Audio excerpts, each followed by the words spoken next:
নমস্কার বন্ধুগণ, football TV ওয়ার্ল্ডে সকলকে জানাই স্বাগত। আজকে আমরা চলে এসেছি ইন্ডিয়ান ফুটবলের বেশ কিছু আপডেট নিয়ে, তো চলুন না দেরি না করে শুরু করা যায়। আজকের প্রথম আপডেটে চলে আসবে কিন্তু মোহাম্মদ নেবিলকে নিয়ে। মোহাম্মদ নেবিল এফসি গোয়াতে কিন্তু 3 ইয়ার কন্ট্রাক্ট নতুন সাইন করেছে, সেটা কিন্তু অফিসিয়ালি অ্যানাউন্সড হয়ে গেছে। এরপর চলে আসছি মন্দার রাও দেসাইয়ের কথায়। মন্দার রাও দেসাই 2 ইয়ার কন্ট্রাক্টে চেন্নাইন এফসির হয়ে সাইন করেছে এবং সেটাও অফিসিয়ালি অ্যানাউন্সড হয়ে গেছে।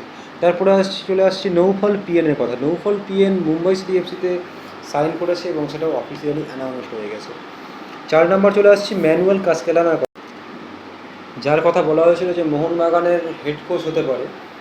তো আলটিমেটলি তো সে কোচ হয়নি, তার জায়গায় অবশ্যই জোসে মলিনাকে নিয়ে আসা হয়েছে এবং এটা শোনা যাচ্ছে যে তাকে কিন্তু মোহনবাগান ইনস্টাগ্রামে আনফলো করে দিয়েছে। এখন এই ব্যাপারগুলো না এখন খুব ভালোভাবে উঠে এসছে, যে ইনস্টাগ্রামে আনফলো করে দেওয়া, টুইটারে আনফলো করে দেওয়া, সোশ্যাল ডিস্টেন্সিং বজায় রাখা সোশ্যাল মিডিয়াতে।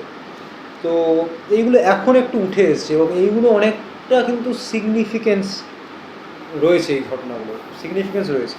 তো সেই জায়গাতেই কিন্তু বলে দেওয়া যায় যে ম্যানুয়েল কাস্কেলানাও মোহনবাগান ছাড়তে চলেছে। হেড কোচ তার তো হওয়া হলোই না, লাস্টের চাকরিটাও গেল। এরপর চলে আসছে দুটো প্লেয়ারের কথা, আপুইয়া রালতে আর জিকসন সিং। প্রথমে চলে আসছি আপুইয়া রালতের কথায়। আপুইয়া রালতের জন্য মোহনবাগান এবং ইস্টবেঙ্গল দুটো টিমই কিন্তু এখন উভয়ভাবে এগিয়ে চলেছে, যে যাকে পাবে তাকে তুলবে, এরকম ভাবনা নিয়ে কিন্তু এখন এগোচ্ছে। আপুইয়ার জন্য সবথেকে বেশি এগিয়েছে ইস্টবেঙ্গল, কারণ মুম্বাই সিটি এফসি একটা হেফটি বিশাল বড় ট্রান্সফার ফি কিন্তু দাবি করেছে এবং আপুইয়া এই মুহূর্তে ভারতের সবথেকে ব্রিলিয়ান্ট সেন্ট্রাল মিডফিল্ডার বা বলতে পারি ডিফেন্সিভ কাম সেন্ট্রাল মিডফিল্ডার। তো এই প্লেয়ারটাকে নিয়ে আসলে ইস্টবেঙ্গল কিন্তু অবশ্যই আগামী 4-5টা বছর এই প্লেয়ারটাকে নিয়ে একটা ভালো প্রজেক্ট ভাবতেই পারে। তো সেই জায়গা দিয়ে ইস্টবেঙ্গলও চাইছে যে যত টাকাই লাগুক এই আপুইয়াকে নিয়ে আসবে, কিন্তু এখন মোহনবাগান মাঝখানে ঢুকে কিন্তু ডিলটাকে ফ্ল্যাটার্ড করে দিচ্ছে, অর্থাৎ আপুইয়ার দরটাকে বাড়িয়ে দিচ্ছে। সো এই জায়গায় এটাই দেখার যে আলটিমেটলি আপুইয়াকে কে সাইন করায়। আর সে চলে আসি জিকসন সিংয়ের কথায়। জিকসন সিংয়ের পিছনেও কিন্তু মোহনবাগান এবং ইস্টবেঙ্গল দুটো টিমই যাচ্ছে, কিন্তু এক্ষেত্রে মোহনবাগানের তাগিদটা কিন্তু বেশি।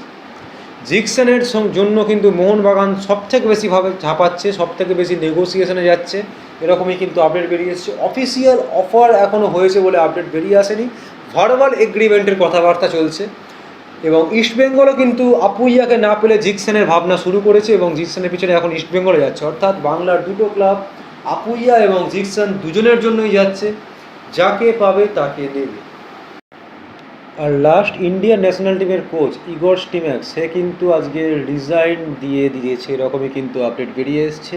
সে কিন্তু দু রকমের অফার করেছিল এআইএফএ অফিসিয়ালসদের কাছে, যে তাকে তার 3 কোটি টাকা কম্পেনসেশন দিয়ে দেওয়া হোক, আর যদি উইথাউট কম্পেনসেশন তাকে ছেড়ে দেওয়া হয় তাহলে যেন এআইএফএফের কোর কমিটি যারা রয়েছে, অর্থাৎ টেকনিক্যাল হেড যারা রয়েছে, তারাও যেন তার সাথে এই ব্যর্থতা, ইন্ডিয়ান টিমের যে বর্তমান পরিস্থিতি তার ব্যর্থতার দায় নিয়ে রিজাইন করে। কিন্তু এখনও পর্যন্ত পাওয়া আপডেট অনুযায়ী লাস্ট আপডেট এটাই বেরিয়ে এসছে যে ইগর স্টিম্যাক্সকে 3 কোটি টাকা ক্ষতিপূরণ এআইএফএফ দেবে, এখনও অবধি সেটাই ফাইনাল। তো আলটিমেটলি ইটস ডান, ইগর স্টিম্যাক্সের সাথে কিন্তু এআইএফএফ পার্ট ওয়েজ হয়ে গেল, এটাই কিন্তু ফাইনাল, এখনও অবধি এটাই কিন্তু ফাইনাল আপডেট বেরিয়ে এলো। তো আজকের ভিডিও ছিল এইটুকু। ভিডিওকে ভালো লাগে ভিডিওকে লাইক করুন, শেয়ার করুন, চ্যানেলটিকে অবশ্যই সাবস্ক্রাইব করুন যদি এরকম ভিডিও আপনারা আরও দেখতে পারেন। তো আজকের জন্য গুড বাই।